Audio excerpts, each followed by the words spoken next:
Hello guys, welcome back again sa ating YouTube channel, no, The Action Man. Una sa lahat, mega love shoutout po sa lahat ng mga kakamping at sa mga hindi man mga kakamping. Kung interesado ka sa bidyong ito, patapusin mo na hanggang dulo at huwag nyo nang kalimutan na i-like at i-share ang ating video para malaman naman ng iilan sa ating mga kababayan na nagtutulog-tulugan sa katotohanan. So may gusto lang po ako na i-share sa inyo mga ka-action, mga kakamping, no? Atin po ito alamin ang kasinungalingan na pinagkakalat naman ng ating kaibigan na isang diehard talaga po ito sa administrasyon ngayon ho mga ka-action. Oo. Kailangan po natin talaga ito alamin kung katotohanan po ang kanyang sinasabi kasi kawawa naman po ang mga naniniwala sa kanyang mga viewers. Oo, di ba? Sa lahat po ng mga viewers dyan ni Pinas News Insider, naku po, kawawa naman po kayo. Sana naman po mapanood nyo po ito, no, ang ating pagsupalpal at ating pagmo ng katotohanan sa mukha ni Pinas News Insider. Oo. Pinas News Insider, no? Kung talagang ikaw ay makatotohanan, magpakita ka dyan sa YouTube mo, no? Ang lakas ng loob mo magkalat ng kasinungalingan para masabi lang na maraming ginagawa ang administrasyon ngayon. Oo. Ang naniniwala lang sa'yo, Pinas News Insider, yung mga katulad mo na mga syunga-syunga. Oo. No? So ito ho mga ka-action, no? Basahin po natin itong kanyang naging post, no? At pakinggan po natin para malaman natin kung anong pinagkakalat nitong syunga-syunga na to. Sarap mo ipasok sa rinulag kago-kagoon para matauhan ka. Ito ho mga ka-action, basahin po natin ang naging caption sa kanyang video, ha. Sa wakas, Pris Marcos ginimbal ang Malaysia. Ay wow. Talaga naman, ginimbal ba talaga? Ayan. Babawiin ang Sabah, PBBM at Hari ng Malaysia. Nag-usap na. Yun ho, ang naging caption sa kanyang video ho, mga ka-action, no? At ito ho, pakinggan po natin bago natin to supalpalin at bungal-ngalin sa kanyang mukha yung katotohanan ho, no? Ayan, sa lahat po, no, ng mga viewers ni Pinas News Insider, maawa po kayo. Pinagluluko lang po kayo ng inyong host. Oo, ng inyong iniidolo. Kasi kung totoo po yan na nagsasabi ng katotohanan, edi sana nagpapakita yan sa kanyang channel. Oo. Kaya ho, matuto po kayo, doon po kayo manood sa mga nagpapakita ng ng mukha. At least nagsasabi yun ng totoo. Pero dito po sa sinusubaybayan nyo, hanggat hindi yan nagpapakita ng mukha, magkakalat lang yan ng kasinungalingan at kayo naman ng mga syunga-syunga ng mga viewers niya, naniwala naman.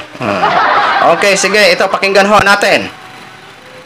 Mismo ngang hari at reyna ng Malaysia ang personal na sumalubong sa Pangulong Bongbong Marcos at binigyan pa ito ng magarbong pagsalubong ng Malaysia. Pero bago ang lahat, kung bago ka pa lamang sa aming channel, please huwag kalimutang mag-subscribe at i-click ang notification bell para mas maging updated ka pa lalo sa lahat pa ng bagong video na i-upload namin. At eto na nga mga kababayan, Pangulong Bongbong Marcos pinabilib ang lahat batay sa matagumpay na pagbisita ni Punong Ministro Anwar. Ito po mga ka-action, ang pagbisita po ito sa pangatlong state visit ni President Bongbong Marcos sa Malaysia noong July 25 po mga ka-action, no? After ng SUNA, kinabukasan naglarga agad siya papuntang Malaysia. Ituloy ho natin.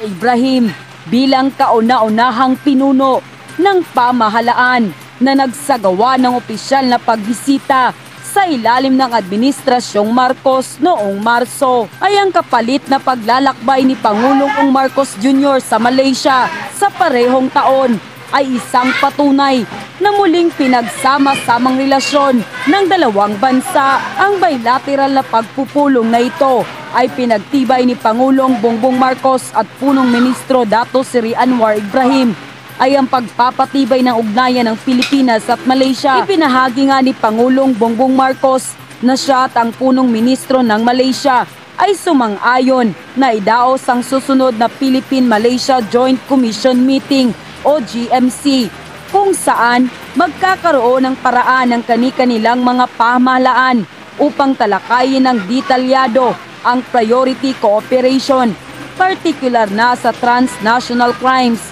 agriculture, halal industry, Islamic banking, education, turismo, kultura, palakasan at ang digital na ekonomiya. Sa kaganapang ito, pinuri ng punong ministro ang kamakailang mga pag-unlad sa ekonomiya ng Pilipinas pagkatapos ng pandemya sa ilalim ng pamumuno ni Pangulong Bongbong Marcos at binanggit ang Pinuri daw ng hari ng Malaysia ang pag-unlad ng ekonomiya dito sa Pilipinas. Sige, ano natin ha, pakinggan ho natin kung talagang babanggitin ng kasi mag-i-speech dyan si yung hari ng Malaysia ho, mga ka-action, no. Kasi grabe to, umaapaw na sinungaling tong talaga tong Pinas News Insider na to kapasidad ng bansa sa sektor ng negosyo. Nakipagpulong rin ang Pangulo sa hari ng Malaysia na si Al Sultan Abdullah at mismong ang hari at reyna pa ang personal na sumalubong sa kanila. Talagang nakaka-proud ang Pangulong Bongbong Marcos dahil sa magarbong pagsalubong ng Malaysia sa ating Pangulong Bongbong Marcos na sumisimbolo ng malakas at magandang ugnayan ng Pilipinas at Malaysia. Samantala, hindi naman mapigilan ng marami sa ating mga kababayan na magbigay ng kanilang hinaingat komento sa mundo ng social media. At ayon pa sa kanila, isang napakalaking tagumpay ng Administrasyong Marcos kung ang Sabah ay mababalik sa Pinas ng payapa at walang kaguluhan.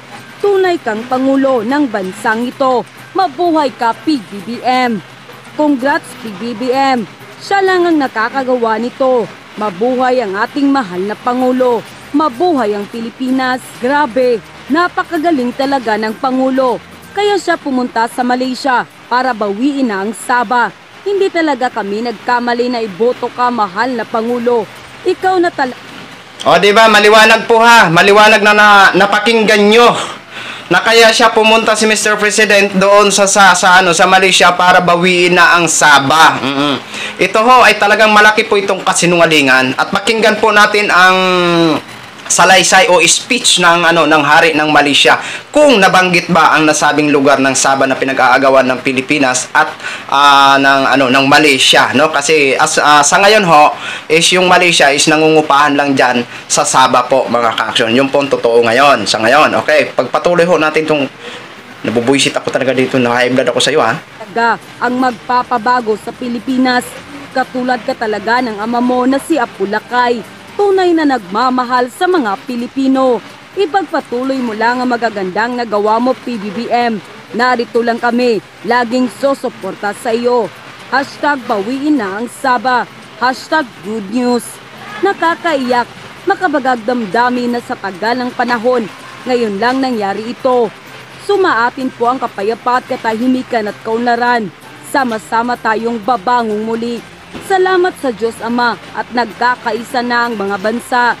Sana lahat ng bansa ay makiisa ng lahat nang wala ng awayan. Nakaka-proud naman. Napakaswerte ko at ako'y isang tunay na Pilipino. Taas noo kahit kanino. Mabuhay ang ating Pangulong BBM at ang ating bansang Pilipinas. Sama-sama tayong babang. Alam mo, Pinas News Insider, talagang mabubuhay yan si Pangulong President Marcos. Alam mo kung bakit? Oo, mabubuhay po yan, no? 'Di ba? Ang saya-saya niya papunta lang dito para puntang ibang bansa, mag-state visit, at kunwari maraming dalang mga investment. Oo, talagang mabuhay yan. Oo. Pero dapat gusto namin yung pruweba na mga investment niya na dala-dala mula sa ibang bansa na kanyang dinadaluhan o kanyang pinakikiusapan para mag-encourage siya ng mga investment dito sa Pilipinas. Yun yung gusto namin makita. Kasi kung puro ka na lang papuri dyan na wala naman sa gawa, di para kang syunga-syunga dyan, Pinas News Insider. Oo. Di ba? Muli, God bless Philippines and co. Ito. Mag-speech na yung mga ka-action. Mag-speech na itong yung hari ng China, ng hari ng Malaysia. Your Excellency, distinguished guests, ladies and gentlemen, Malaysia and the Philippines have always shared close and long-standing relations. Bound by our shared aspiration of progress, peace and prosperity, our two countries share many commonalities and strong people-to-people ties. To this day, we have faced many common challenges, but we have also achieved much more together, underpinned by shared interests and close cooperation across many areas. It is our fervent hope that the warm relationship will continue to blossom for the mutual benefits of our people and nations. Mutual efforts and understanding are vital to further elevate our close relations and good cooperation to new heights. This can be achieved through active engagement across at all levels. Regular exchanges of high-level visits among our leaders between officials of our countries will further contribute to the positive momentum in advancing our shared interests and addressing common challenges. Given our close proximity and active involvement in ASEAN, Malaysia regards the Philippines as an important partner. In 2022, the Philippines was Malaysia's fifth largest trading partner in the region, while Malaysia was the Philippines' fourth largest trading partner. It is our hope that Malaysia and the Philippines can expand their collaboration and partnership in the new and emerging areas such as agriculture, digital economy, and halal food industry. Shared peace and progress can only be achieved and maintained through stability and prosperity in the region and the world as a whole. Therefore, as founding members of ASEAN, Malaysia and the Philippines must continue to work closely in promoting the region's stability, security, and in making ASEAN a dynamic regional organization. Your Excellency, distinguished guests, ladies and gentlemen, this visit holds a very special significance, which strengthens the ties between our two great countries and also celebrates the long and deep-rooted friendship between our families. Our families are now graciously watching us as leaders of the countries. Very special mention to Her Excellency, the former First Lady, Madame Imelda Marcos, who has shaped an exceptional leader through her son and grandson. As we gather here, I feel overwhelming to think of our friendship of many years.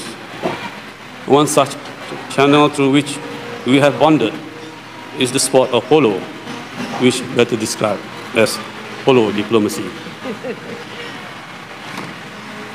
Touching a bit on polo diplomacy, I have fond memories of Manila. Through polo, my late father, Almarhum Sultan Ahmad Shah, and the late Enrique Zobel, may God bless their souls, initiated the Pahang Cup.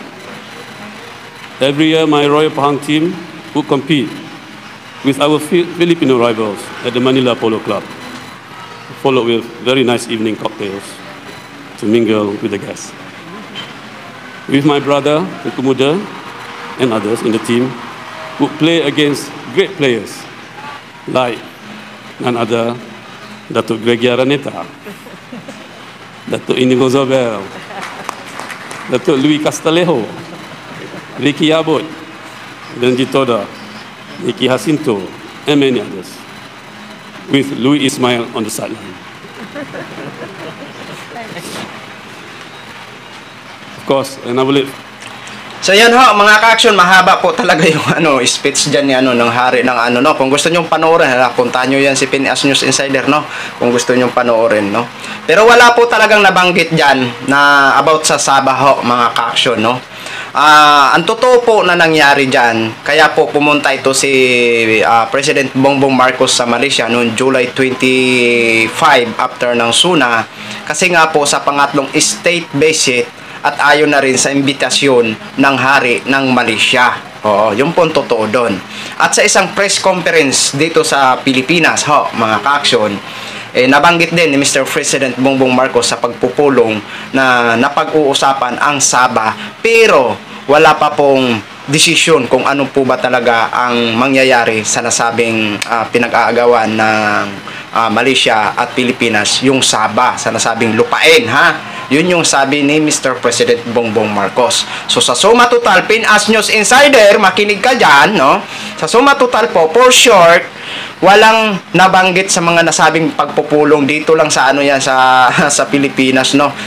Doon sa pagbisita niya, walang sabi na bawian, no? Walang naganap na bawian, walang sabi na na turnover ng Malaysia. Yun po ang totoo diyan, no? Kaya wag po kayong maniwala diyan kay Pinas News Insider. Di ba? Hindi ko po sinisiraan dahil totoo po na walang naganap na bawian nung nagbisita si Mr. President Bongbong Marcos sa Malaysia. Kasi nungalingan po ang sinasabi dito ni sa kanyang naging caption, no, sa at binanggit niya naman po, no, na kaya nagtungo si Mr. President daw sa Malaysia para bawiin ang Sabah, no. Pero narinig nyo naman po ang speech, wala pong kung gusto nyo po panoorin, bahala kayo kung puntahan nyo si Pinas News Insider, no?